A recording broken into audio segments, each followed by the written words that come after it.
Hello everyone, कैसे हैं आप सभी लोग। Today we starting the lecture number 3 for international business series. आप लोग जल्दी सभी लोग जुड़ जाइए ताकि सेशन को स्टार्ट किया जा सके। Please do join everyone.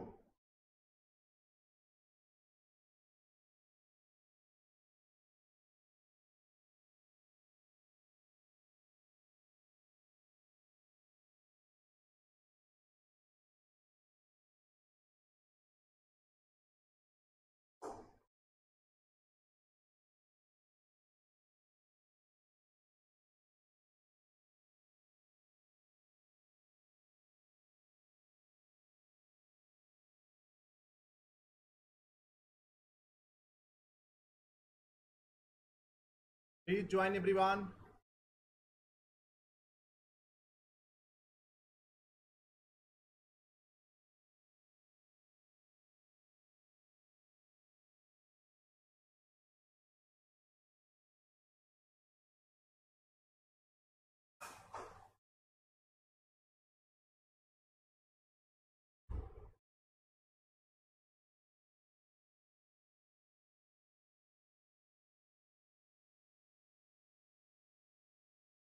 जल्दी से सभी लोग ज्वाइन करिए ताकि सेशन को स्टार्ट किया जा सके।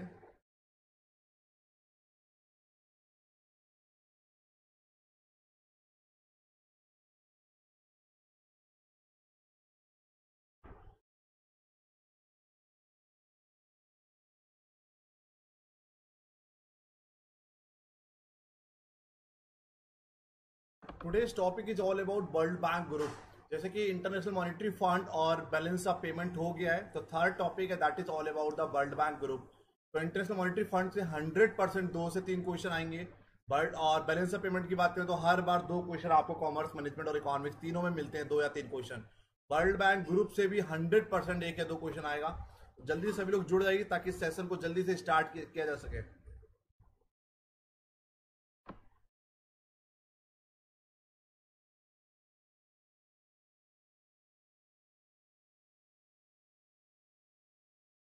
Very good evening everyone.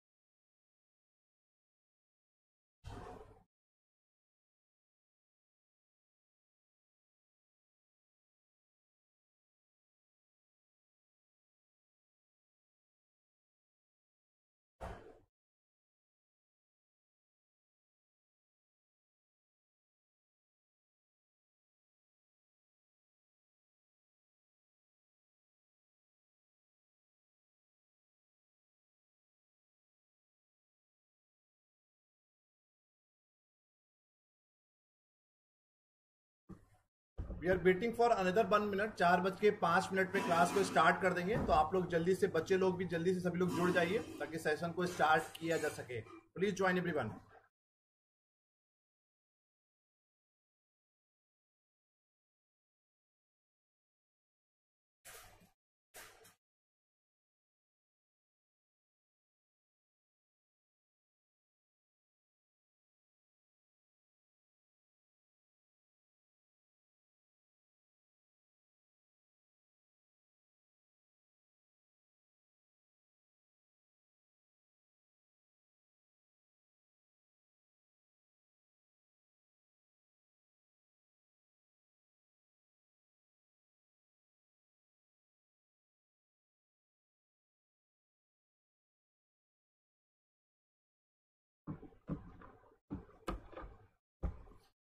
जल्दी से बच्चे लोग भी ज्वाइन करिए रिमेनिंग।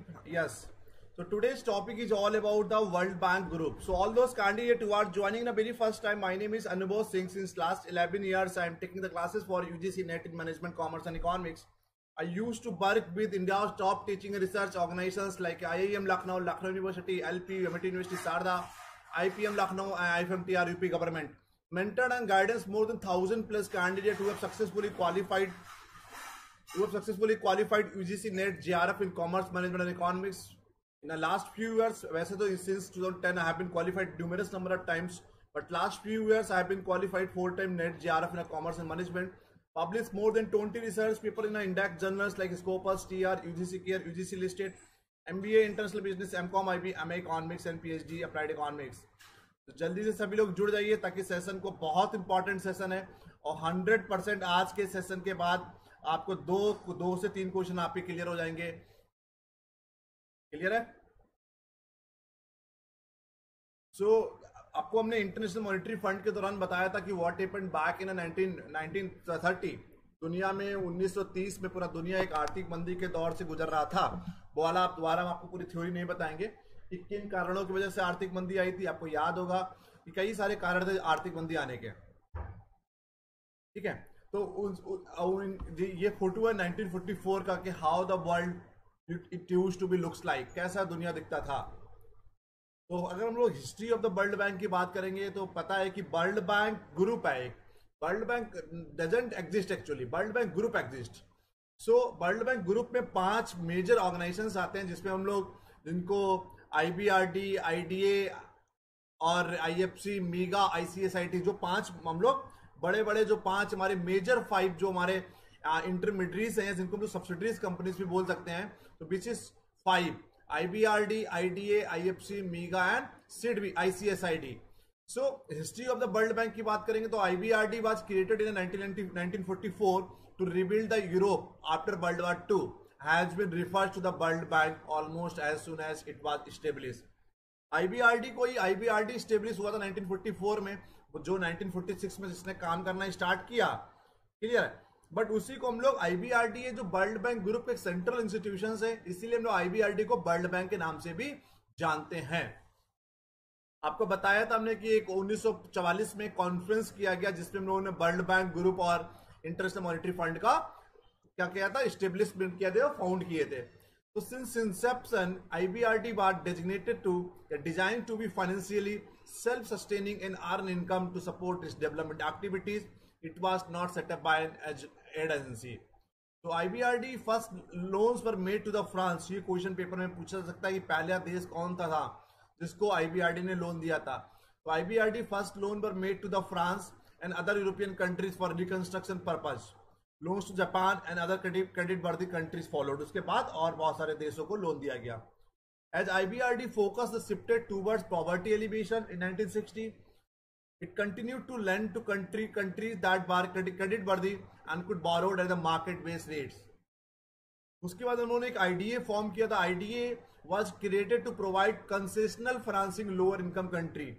जो हमारा IBRD था वो कहीं ना कहीं हाई इनकम ग्रुप के लिए था, डेवलप कंट्री के लिए था। जिसके उसी के साथ साथ हम लोग अगर IDA की बात करते हैं, international development association, which was actually for purest developing country, जो गरीब विकासशील देश थे उनके लिए हम लोगों ने IDA बनाया था।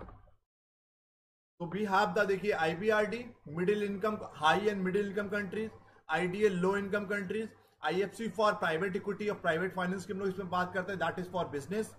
मीगा is just like a guarantee agency, that is called insurance we are providing. ICSID is basically for dispute settlement. Clear? So IBRD stand for International Bank for Reconstruction and Development. IFC की हम लोग बात करते हैं international finance corporation. मीगा की बच्चा हम लोग बात करते हैं तो multilateral investment guarantee agency.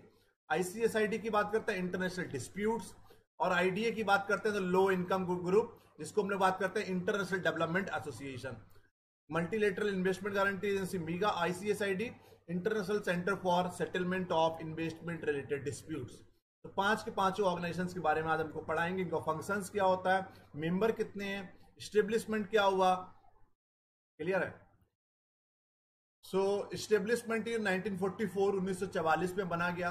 Reason था ब्रिटेन वुड कॉन्फ्रेंस हुई थी और ग्रेट डिप्रेशन, आर्थिक मंदी के दौर से पूरा दुनिया गुजर रहा था।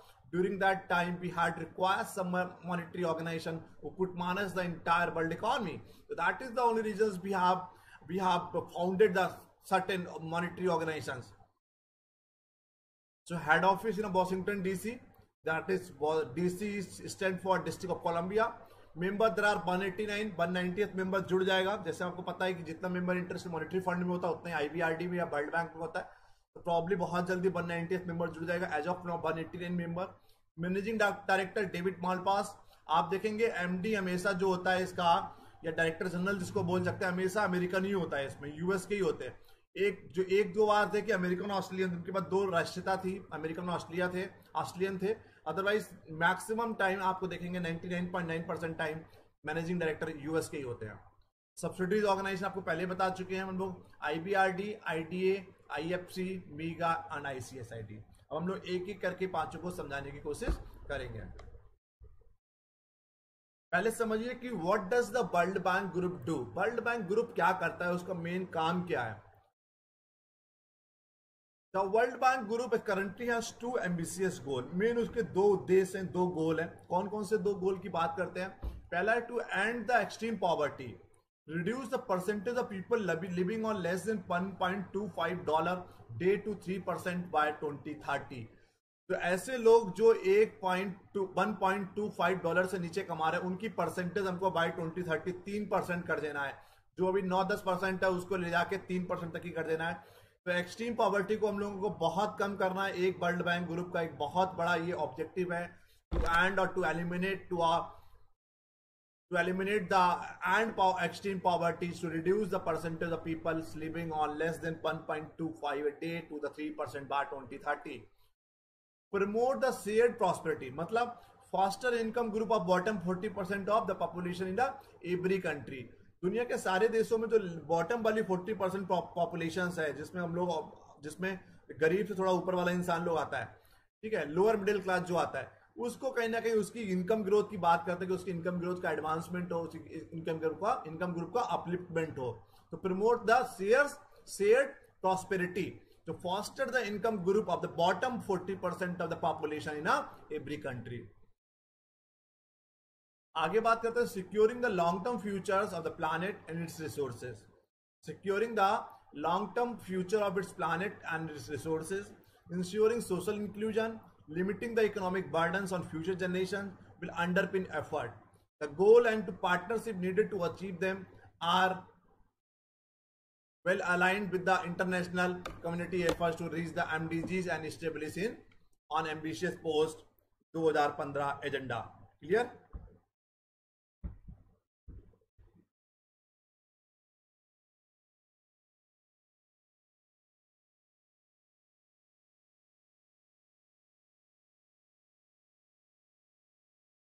क्लियर है ना। तो कहीं ना कहीं इनका मानना है कि securing the long term future of the planet की बात करते हैं, जैसे कि प्लैनेट लंबे समय तक ही चलता रहे। सस्टेनेबल डेवलपमेंट की बात करते हैं, इकोनॉमिक डेवलपमेंट की बात नहीं करते, क्योंकि इकोनॉमिक डेवलपमेंट क्या होगा तो कहीं ना कहीं सस्टेनेबल डेवलपमेंट क्या होता है, we should not exploit the future resources for the present need.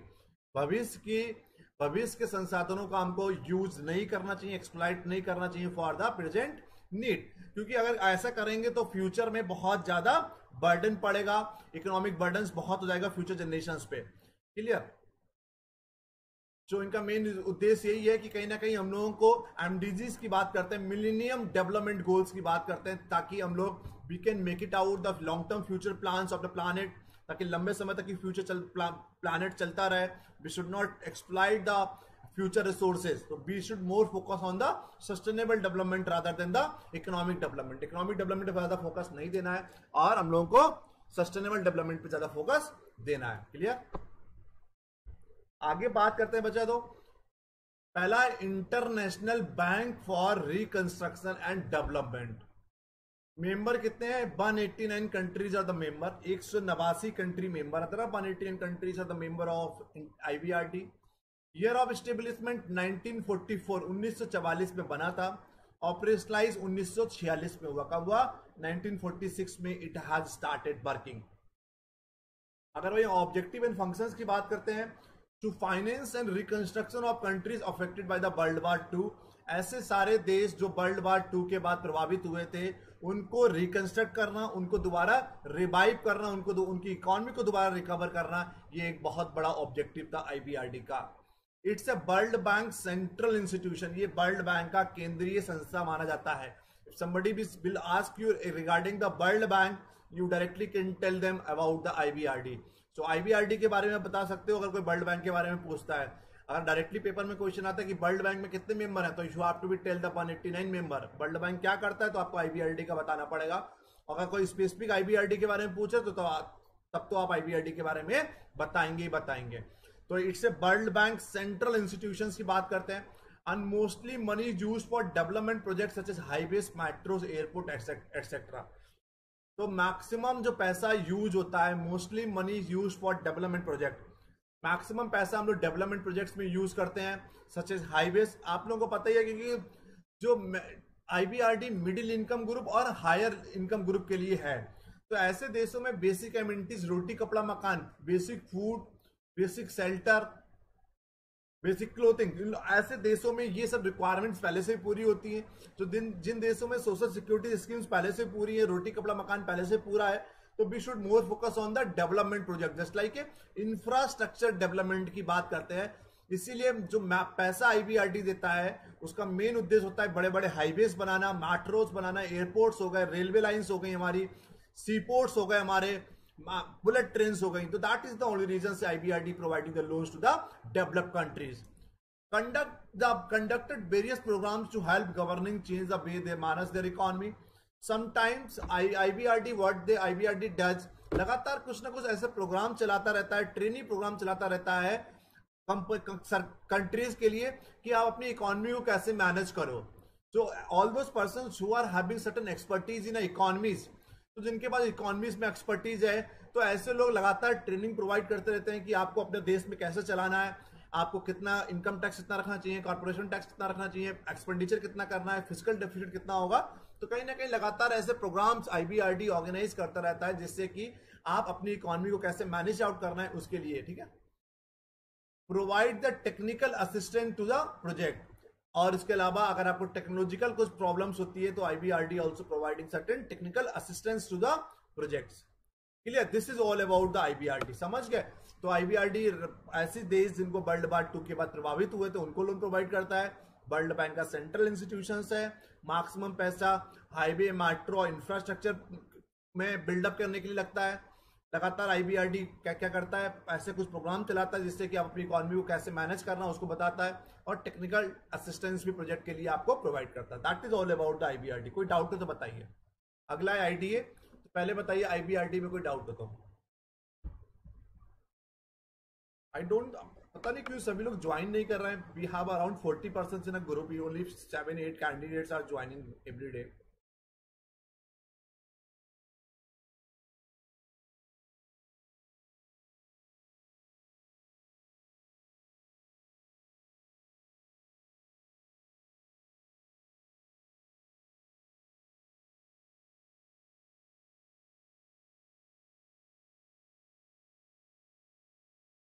जल्दी से बताइए कोई डाउट हो आप लोग को आईबीआरडी में, या वर्ल्ड बैंक क्या करता है जो अभी तक ही बताया। Anybody having any doubt please do tell me, आप पूछ सकते हैं तुरंत ही।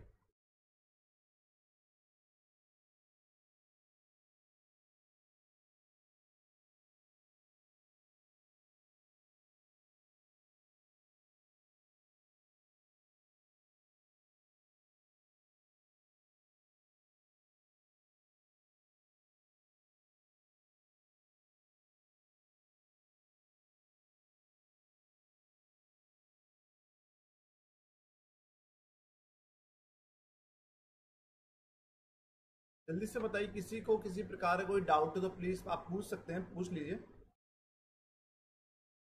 Anybody having any doubt please do tell मी।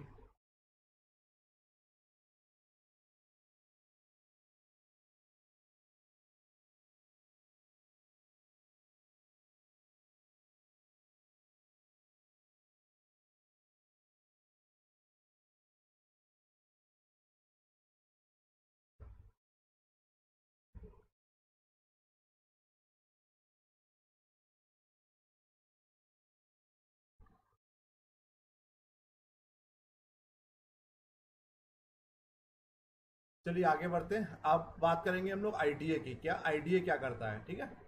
तो IDA stand for international development association.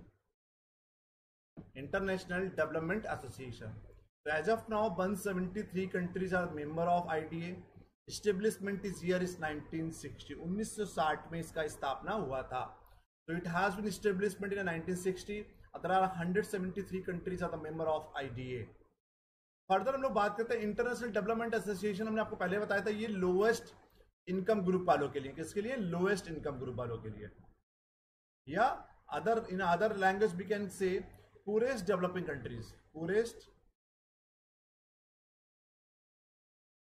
Developing countries. So ये पूरेस्ट डेवलपिंग कंट्रीज के लिए या लोएस्ट इनकम ग्रुप के लिए है, ठीक है। तो इसका to assist the poorest developing country, जो गरीब देश होते हैं, गरीब विकासशील देश है, उनको ये लोन प्रोवाइड करता है। Lend to those countries with annual का per capita income is around $800। तो जिनकी अप्रॉक्स कोई ये पत्थर का लकीर नहीं है, अलग अलग जगह अलग लिखा है, इट्स अप्रॉक्स $800 जिनकी पर कैपिटा इनकम होती है, उन कंट्रीज को लोन प्रोवाइड करता है। ऐसे बहुत सारी, इंडिया की पर कैपिटा इनकम तो अप्रॉक्स 1750 है, even though India is taking the loan from the IDA. तो कहीं ना कहीं ऑन एन एवरेज अगर हम लोग बात करेंगे तो IDA providing the loans to those country where the per capita income is around $800। Mostly money is used for social securities schemes. जैसे आपको पता है गरीब विकासशील देशों में अभी वहां पर रोटी कपड़ा मकान का दिक्कत है, बेसिक हाउसिंग नहीं है, बेसिक शेल्टर नहीं है, बेसिक फूड नहीं है, बेसिक क्लोथ नहीं है। तो that is the only reason कि mostly money whatever the money has been granted by the IDA which is basically using for social security scheme, just like Beti Bachao Beti Padhao की हो गई, बेसिक रूरल डेवलपमेंट की हो गई, बेसिक सैनिटेशन की हो गई, हमारी बेसिक लिटरेसी रेट की हो गई। तो ऐसी सामाजिक सुरक्षा की जो योजनाएं होती हैं, तो सामाजिक योजनाएं होती हैं, उन सब चीजों के लिए हमारा आईडीए लोन प्रोवाइड करता है। ये आपको पता ही होगा, जो गरीब देश हैं या अभी कंट्रीज लाइक इंडिया, जो जिनको हम लोग डेवलपिंग बोलते हैं, even though still we have certain problems with the basic electricity, basic food, basic shelter, basic clothing। तो अभी भी बहुत, नॉट इवन द इंडिया, बहुत सारे और भी बहुत गरीब देश है, इंडिया तो फिर भी ठीक है as compare to other countries. तो they are having, they still have certain problems with the food, still have problem with the clothing, still have a problem with the shelter.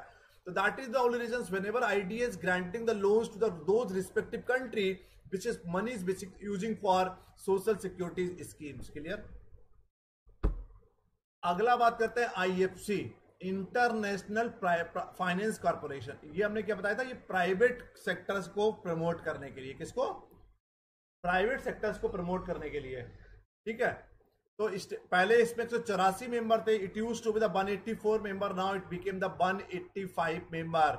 India is the founding member of IFC, ठीक है। तो 1956 में इसका स्थापना हुआ, 1956 में it has been established. as of now we have 185 countries are the member of International Finance Corporation।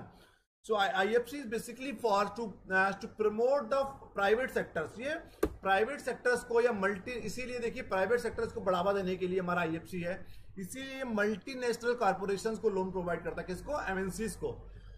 IFC makes loans to the businesses and private projects generally with a maturity of 7 to 12 year।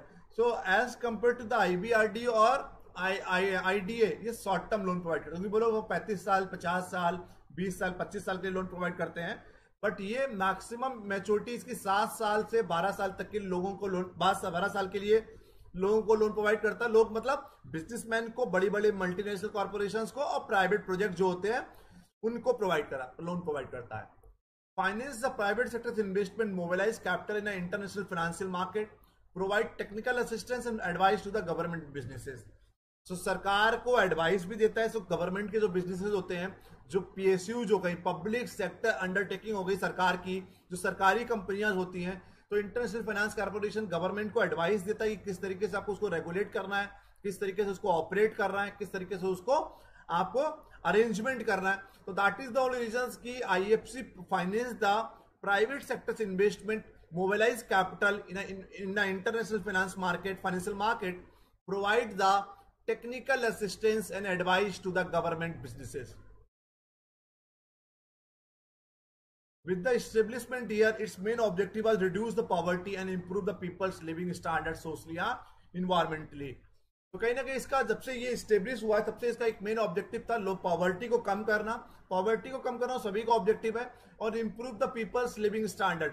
आप लोगों को पता है आज हम लोग India में बैठ के we are using the multinational corporations companies products, branded products आज हम लोग यूज कर रहे हैं। कहने का लिविंग स्टैंडर्ड ऊपर हुआ है, एप्पल का फोन यूज कर रहा है, सैमसंग यूज कर रहे हैं, हम लोग ब्रांडेड कपड़े पहन रहे हैं, ब्रांडेड चीजें खा रहे हैं। तो कहीं ना कहीं it has been possible just because of the intervention of the multinational corporation. अगर MNCs नहीं आई होती तो आज भी हम लोग local products, low quality products हम लोग यूज कर रहे होते हैं और कहीं ना कहीं उन लोगों की मोनोपोली होती और प्राइसेस भी हाई होते हैं।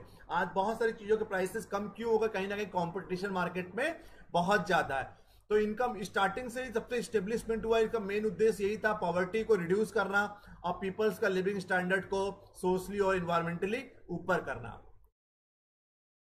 Through its GT of finance program, global trade finance program, IFC guarantee trade payments obligation of more than 200 approved bank in over 80 countries to mitigate risk for international transactions। इसके अलावा जो international transactions में जो risk involve होते हैं, आप जब भी कोई इंटरनेशनल बिजनेस करेंगे, आपने गुड्स यहां से एक्सपोर्ट कर दिया साउथ अफ्रीका और वहां से उसे पेमेंट देने को मना कर दिया, तो there are numerous number of risk involve. तो कई सारे इंटरनेशनल ट्रांजेक्शन्स करते हैं, इंटरनेशनल बिजनेस करेंगे तो कई सारे रिस्क इन्वॉल्व होते हैं। तो IFC उन रिस्क को भी मिटिगेट करता है, उन रिस्क को भी रिड्यूस करता है। This is all about the IFC। अब बताइए IFC और IDA IBRD इन तीनों में कोई डाउट हो तो बताइए प्लीज।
किसी को किसी प्रकार का कोई डाउट हो IBRD IFC और IDA तो please do tell me.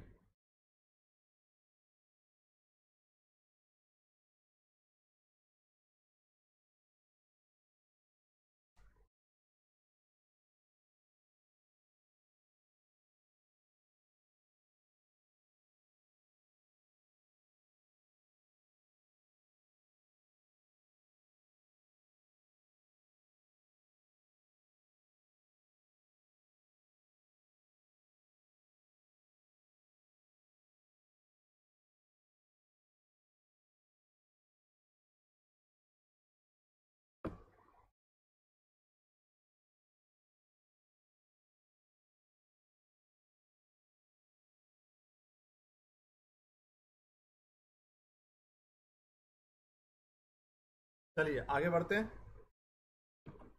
Fourth, multilateral investment guarantee agency MIGA. MIGA क्या करता है? There are 182 countries are member। 1988 में बना, 1988 में it has been established। इसका मेन काम क्या है? MIGA does the research and development on the behalf of member country. MIGA कहीं ना कहीं FDI को प्रमोट करता है दुनिया के। मीगा एक just like a guarantor, MIGA is playing the role of watchkeeper in international trade. MIGA एक चौकीदार का रोल प्ले करता है अंतरराष्ट्रीय बाजार में। जब दुनिया में कोई भी देश IBRD IFC और IDA से जब लोन लेता है तो मीगा उसकी कंट्री के बिहाफ पर गारंटी लेता है, because MIGA already does the research and development on the behalf of the member country. MIGA को सब कुछ पता होता है दुनिया के सारे देशों के बारे में। जो भी कंट्रीज मेंबर है मीगा के, मीगा उन कंट्रीज के बीच में रिसर्च करता है कि कौन सी कंट्रीज में अपॉर्चुनिटीज क्या है और थ्रेट्स क्या है, और अपनी वेबसाइट पर डिस्प्ले कर देता है। सीधी सी बात है, अगर आपने अपॉर्चुनिटी तो थ्रेट्स बता दी तो FDI तो ऑटोमेटिकली प्रमोट हो जाएगी कि नहीं हो जाएगी? आप बता दोगे these many opportunities in this respective countries और these many threats. Opportunities are more than the threats. अगर अपॉर्चुनिटी ज्यादा है, थ्रेट्स कम है, तो ऐसे देश में लोग बिजनेस करने आएंगे। तो इसीलिए मीगा क्या करता है? रिसर्च एंड डेवलपमेंट करता है। मीगा को पूरी जानकारी होती है अपने सारे मेंबर कंट्रीज के बारे में। मीगा FDI को प्रमोट करता है। आप समझ गए FDI को कैसे प्रमोट करता है? क्योंकि उसको पता है किस कंट्री में क्या अपॉर्चुनिटीज और क्या थ्रेट्स हैं। Provide the investment marketing services and legal advisory services to its member. उसके अलावा क्योंकि मीगा अंतरराष्ट्रीय बिजनेस से डील कर रहा है, मीगा एक मार्केटिंग सर्विसेज भी प्रोवाइड करता है, अगर आपको लीगल सर्विसेज भी प्रोवाइड करता है। अगर कोई भी प्रॉब्लम्स हैपन होती है, कोई भी इंटरनेशनल ट्रेड रिलेटेड डिस्प्यूट, कोई भी डिस्प्यूट होता है जो ट्रेड से रिलेटेड है, उसको मीगा रिजॉल्व करने की कोशिश करता है। MIGA offer the insurance to cover 5 types of non commercial risk. कौन कौन से? Currency inconvertibilities, transfer restrictions, government expropriations, breaches of contract, non honouring of financial obligation. तो मतलब ब्रीचेस ऑफ कॉन्ट्रैक्ट हो गया, यार किसी ने कॉन्ट्रैक्ट तोड़ दिया, आपने कोई कॉन्ट्रैक्ट किया था कि आपको इतना सामान देंगे, आपने मना कर दिया लेने को, या पेमेंट टाइम से नहीं किया, कोई ट्रांसफर रिस्ट्रिक्शन किसी ने लगा दी, करेंसी इनकन्वर्टिबिलिटी है कि आप करेंसी कन्वर्ट नहीं हो पा रही किसी रिस्पेक्टिव करेंसीज पे। सो मीगा इन 5 टाइप का रिस्क को कवर करती है। तो MIGA is just like playing the role of watch keeper in international trade. उसके अलावा MIGA it takes the guarantee on the behalf of the member country. अगर उस country ने अगर लोन नहीं दिया, बहुत सारी कंट्री क्या करती है, लोन लिया मान लीजिए आपको बेसिक रोड्स के लिए या बेसिक रूरल डेवलपमेंट के लिए लोन ले रहे हैं, लोन आपने पैसा कहां यूज कर लिया, पॉलिटिकल कैंपेनिंग में। तो मीगा को पूरी जानकारी होती है कि किस चीज के लिए पैसा लिया, उसी चीज के लिए आप उसको यूज करिए। Suppose that you are taking the loan for upliftment of education का स्टैंडर्ड ऊंचा करने के लिए आप लोन ले रहे हैं, but what actually you are doing, आप उस पैसे को कहां पे यूज कर रहे हैं, पैसे को यूज कर रहे हैं आप एयरपोर्ट्स बनाने में या रोड बनाने में। That is the only reason MIGA takes the guarantee. अगर समथिंग विल बी हैपन तो MIGA will be responsible for same. So MIGA एक गारंटी एजेंसी है जो पूरी दुनिया के ऊपर नजर रखती है कि what is happening across the globe. Last आया international centre for settlement of investment related dispute. मतलब अगर कोई भी ऐसा डिस्प्यूट अंतरराष्ट्रीय बाजार में उठता है रिलेटेड विद द ट्रेड और investment, so ICSID will be responsible for same. There are 155 countries are member. 1966 में स्टेब्लिशमेंट हुआ। अगर मीगा ने गारंटी ले लिया, उसके बाद भी अगर किसी ने लोन नहीं दिया, तो उसके लिए कोई ना कोई एक ऐसी डिस्प्यूट बॉडी होनी चाहिए, सेटलमेंट बॉडी होनी चाहिए जो सेटलमेंट को रिजॉल्व करेगी। So international centre for settlement of investment dispute is basically for providing the facilities for reconciliation of dispute between the government and foreign investors. तो कोई फॉरेन इन्वेस्टर्स के बीच में और गवर्नमेंट के बीच में किसी तरीके का कोई डिस्प्यूट होता है, उसको रिकॉन्सिलेशन करती है। अब हो गए 5। अब बताओ कोई डाउट हो किसी को इन 5 में? बहुत इंपॉर्टेंट है, 100% 1 या 2 क्वेश्चन आपको इन 5 से मिलेगा।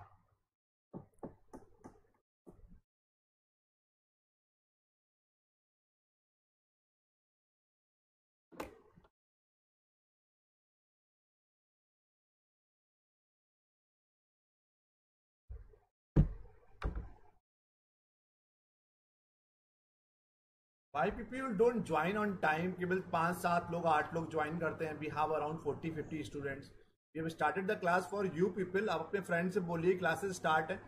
जो लोग पढ़ चुके हैं तो दोबारा पढ़ लीजिए, रिवीजन हो जाएगा। उसके अलावा अभी सब कुछ स्टार्ट किया जाएगा। आईबीआरडी इंटरनेशनल बिजनेस 10 दिन में खत्म हो जाएगा। उसके बाद नेक्स्ट सब्जेक्ट स्टार्ट करेंगे, मार्केटिंग, फिर एचआर, फिर फाइनेंस, फिर ऑपरेशंस मैनेजमेंट के जो बच्चे हैं, स्ट्रेटेजिक मैनेजमेंट।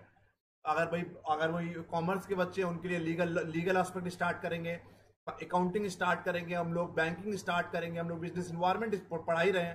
तो कहीं ना कहीं आप सभी लोग जुड़िए, अपने फ्रेंड से बोलिए कि प्लीज डू ज्वाइन एवरीवन, ताकि हम लोग इतना मेहनत से आपको पढ़ा रहे हैं तो उसका कुछ एटलीस्ट बेनिफिट मिले आप लोगों को।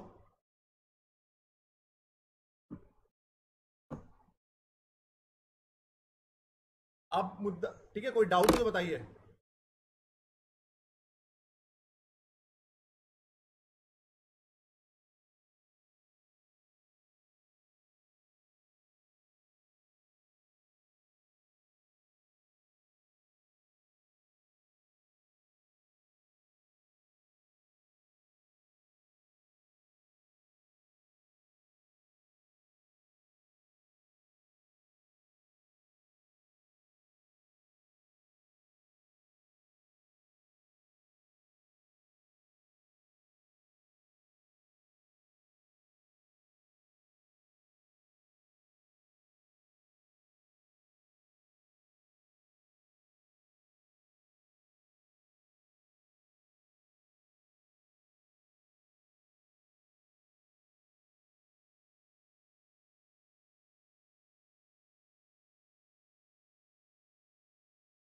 चलो हम स्टार्ट करते हैं।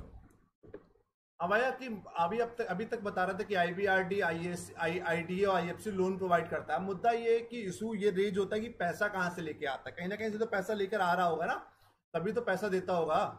तो अगर हम लोग आईबीआरडी की बात करेंगे तो IBRD just like you full fledge bank, जैसे बैंकिंग काम करती है ना, उसी तरीके से पूरा काम करता है। ठीक है,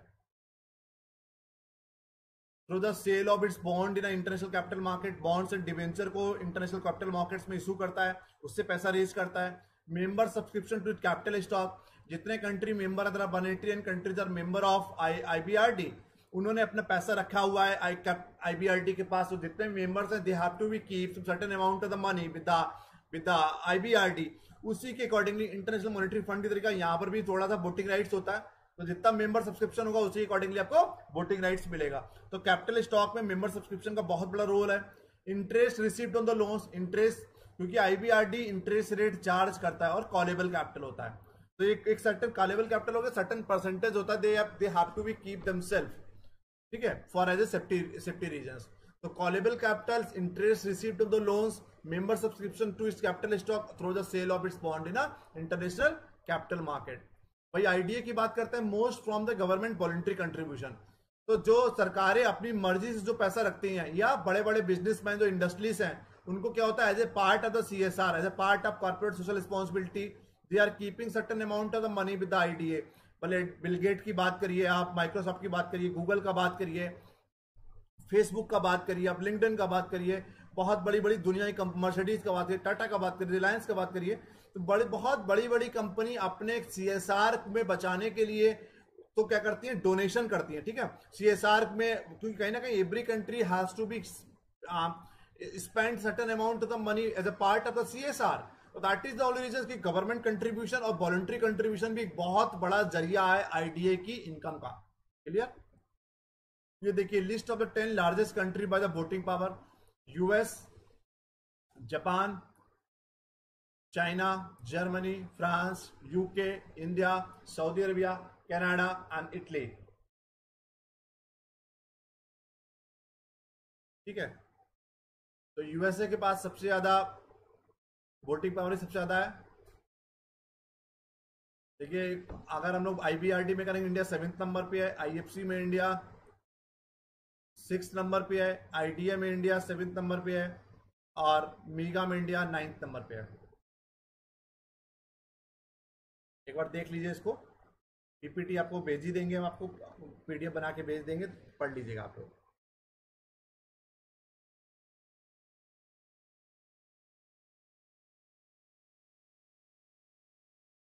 US सब में ज्यादा है, जापान भी, US जापान सभी में second number, US first number पे है सभी में, सेकंड, और जापान सेकंड नंबर पे है।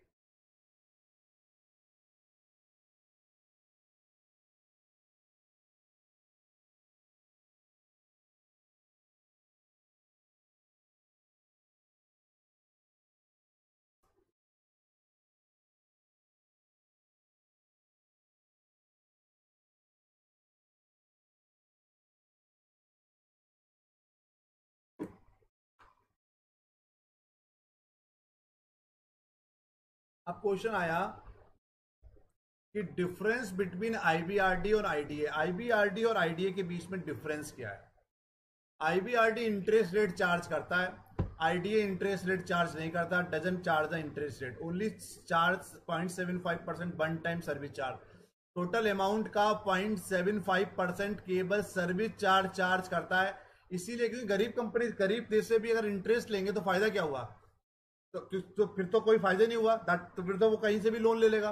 तो IDA इंटरेस्ट रेट चार्ज नहीं करता, केवल वन टाइम 0.75% सर्विस चार्ज करता है। हमने आपको बताया IBRD just like a full fledge bank, एक बैंक की तरह काम करता है, इंटरेस्ट रेट ले रहा है, इंटरेस्ट चार्ज करता है।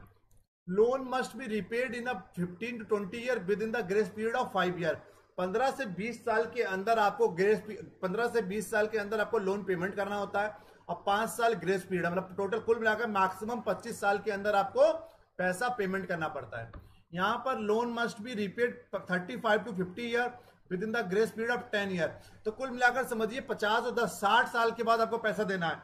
अगर बेसिक कॉमन सेंस लगाइए, आज आप किसी से 1 लाख रुपए ले रहे हैं, बोले हम 60 साल बाद आपको 1 लाख रुपए वापस करेंगे, उस 1 लाख रुपए की 60 साल बाद तो कोई वैल्यू नहीं रह जाएगी। आज से 50 साल पहले 100 रुपए की बहुत वैल्यू थी, सैलरी 100 रुपए में हुआ करती थी, बट आज के टाइम में 100 रुपए कोई वैल्यू नहीं है। तो ऐसे ही इसीलिए IDA से लोन लेने का मतलब बहुत बड़ा यही बेनिफिट है कि आपको पैसा पेमेंट तो करना है, बट लेकिन बहुत नॉमिनल अमाउंट पे करना होगा, क्योंकि 50 साल 60 साल बाद अगर पेमेंट करेंगे तो मनी की वैल्यू इतनी ज्यादा हाई हो जाएगी, उस टाइम उस पर्टिकुलर वैल्यू का उस टाइम उस पर्टिकुलर वैल्यू जो आपने लोन लिया था उसका कोई सिग्निफिकेंस नहीं होगा, क्योंकि आपको यहाँ पे इंटरेस्ट तो देना नहीं है। आपने अगर 10 लाख रुपए लिया, आपको 60 साल बाद 10 लाख ही पे करना है। बट अगर आप कंपेयर करिए कि आज से 60 साल बाद 1 लाख रुपए की क्या वैल्यू होगी। आज से 50 साल पहले लोग 5 रुपए में, 4 रुपए में रेस्टोरेंट में डिनर करते थे, भाई आज 2000 रुपए में डिनर हो रहा है। तो हमें लगता है आज से 10 साल बाद, 60 साल बाद, 70 साल बाद तो 1 लाख रुपए का, 50-60 हजार, 1 लाख रुपए का लोग एक बार में लंच और डिनर कर लिया करेंगे। तो कहीं ना कहीं 1 लाख रुपए की कोई वैल्यू नहीं होगी। तो मैं आपको एग्जाम्पल से समझाने की कोशिश कर रहे हैं। इसीलिए देखिए लोग आईडीए से लोन लेते हैं। बहुत सारी कंट्री ने अपना डेवलपिंग कंट्रीज का टैग इसीलिए लगा के रखा हुआ ताकि उनको आईडीए से लोन लेना है। और आईडीए से लोन का मतलब है कि आपको समझ लीजिए नहीं पेमेंट करना है, वो आपको बहुत नॉमिनल अमाउंट पे कर रहा है, उसका मतलब नहीं पेमेंट करना है। Money use for infra project, हमने आपको बताया था इंफ्रास्ट्रक्चर के लिए मनी यूज होती है। डेवलप्ड और डेवलपिंग कंट्रीज के लिए, यहाँ पर सोशल सिक्योरिटी प्रोजेक्ट के लिए, Beti Bachao Beti Padhao, basic sanitation, basic rural development, उन सब चीजों के लिए हम लोग आईडीए पैसा रोक देता है। लिटरेसी रेट के लिए पैसा देगा। ये पूरे डेवलपिंग कंट्रीज के लिए, कौन सा, गरीब विकासशील देश के लिए। This is all about the IBRD and IDA difference. तो this is all about the world bank. अब बताइए किसी को किसी प्रकार का कोई डाउट हो तो प्लीज बताइए।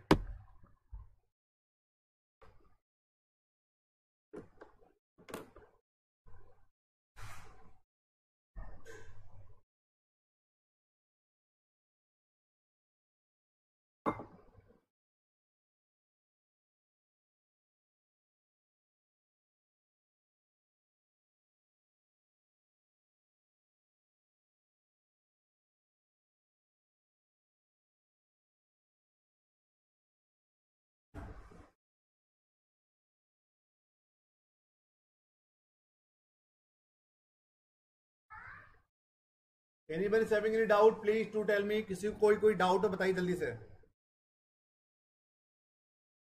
I'll send you the PDF of this particular notes। आप लोग देख लीजिएगा, नोट्स बनाते रहिएगा साथ साथ।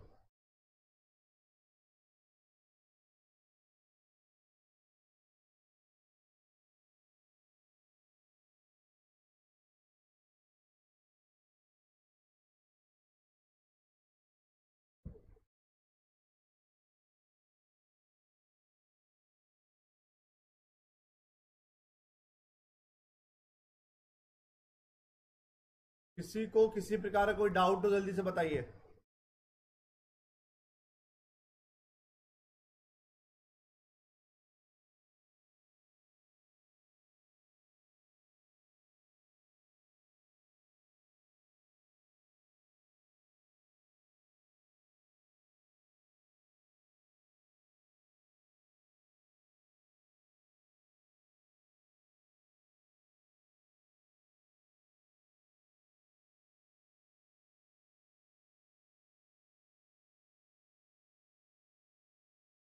तो हमने क्या कंप्लीट किया देखिए शुरू से एक बार आप लोग पढ़ लीजिएगा।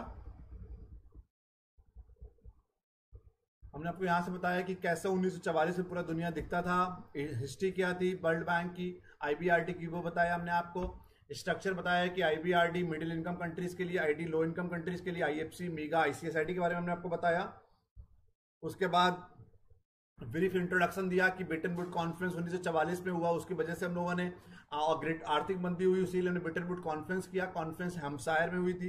189 कंट्री मेंबर हैं, मैनेजिंग डायरेक्टर डेविड मालपास हैं। वर्ल्ड बैंक ग्रुप क्या करता है ये बताया था हमने। आईबीआरडी के बारे में बताया, 189 मेंबर है, 1944 में बना। आईडीए के बारे में बताया, आईएफसी के बारे में बताया, मीगा के बारे में पूरा बताया आपको, आईसीएसआईडी के बारे में बताया, आईबीआरडी आईडीए के डिफरेंस क्या होता है, पैसा कहां से लेके आते हैं वो बताया आपको, और डिफरेंस क्या है वो बताया। आप बताइए, डाउट हो कोई तो जल्दी से बताइए।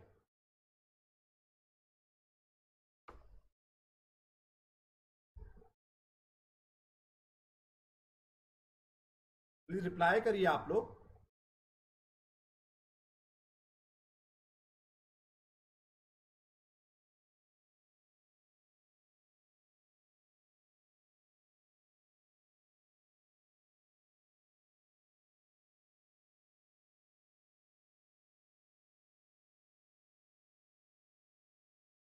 So once again, thank you so much for joining, बच्चा। Goodbye, take care।